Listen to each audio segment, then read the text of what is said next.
Self-confidence is that you are convinced that you simply trust your judgment and skills, and that you simply value yourself and feel that you simply deserve, regardless of any flaws or what others might imagine of you.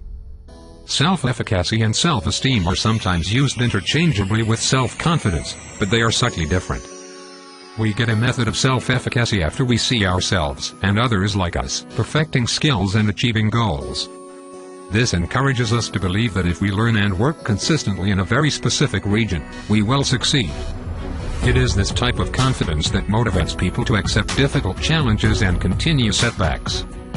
Self-esteem may be a general feeling that we will continue to keep pace with what is happening in our lives, which we have the right to be happy with. Also, self-esteem comes in part from the feeling that people around us perceive. We may or may not be prepared to control that, and if we face a lot of criticism or rejection from others, then our self-esteem can suffer easily unless we support it in other ways. People who lack self-confidence are less likely to achieve success that may give them more confidence. For example, you will not want to support a malicious project by someone who feels anxious, sensitive, or constantly apologizes. On the other hand, someone who speaks clearly may convince you, raise his head high, answer questions with confidence, and simply admit when he knows nothing. Trustworthy people trust others, their audiences, co-workers, bosses, clients, and friends. Gaining the trust of others is one of the most successful ways to succeed. How to appear with more confidence in others? You can show self-confidence in many ways: in your behavior, in your visual communications, what you say and the way you say it. Showing a positive image of others can improve your confidence. It is not just a matter of counterfeiting. If you do business with confidence, others are likely to respond well, and these positive comments will facilitate your belief in yourself. Video calling explores the topic with additional details, but here are some general indicators that make you look and feel more confident. Take an open position. Sit or stand upright, side by side with your hands next to you.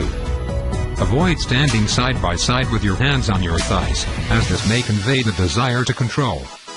And be sure not to sag. Keep your head straight and flat. Don't lean overly on the front or back, as this can make you appear aggressive. If you are replying, use open hand gestures. Spread your hands apart so that the palm of your hands faces your audience a little. This means the desire to speak and exchange ideas. Keep your arms higher near your body.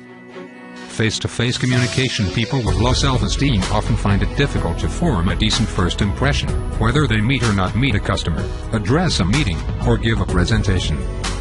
You will be shy or unsure of yourself, but you will take immediate steps to make yourself appear more confident. Interacting with people is very important, so keep an eye contact while talking. This means that you are only interested in what they need to mention, in which you actively participate in the conversation. But keep in mind any cultural considerations when it comes to video calling and networking. Don't rest or look while the conversation is going on, as this could make you look distracted or anxious. If the handshake is the usual salutation in your workplace, be firm. Not very firm, and avoid being too obvious.